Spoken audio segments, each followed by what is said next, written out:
In this video, I'm going to give you the answer of this question. The question is, where is this 240 foot tall outdoor elevator? Well, I'll give you the answer of this question and the correct answer. Well, I'll give you a list of the option, and here is the list of the option. First option is Brazil, second option is Peru, third option is Ecuador, and very last option is Uruguay. And the correct answer of the question is Brazil. Well, that's the answer of the question. Hi, thank you so much for watching this video. If you find this video is very useful, you can help this channel to grow by subscribing this channel. Click this subscribe button and don't forget to like this video.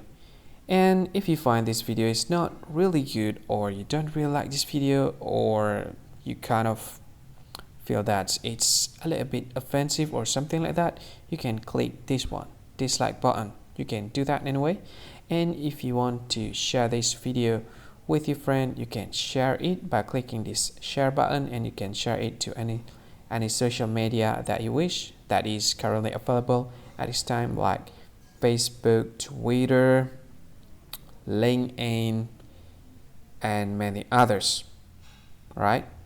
And if you want to add this video to your playlist, you can click this one. You can watch this video later, and you can find more options by clicking these three dots.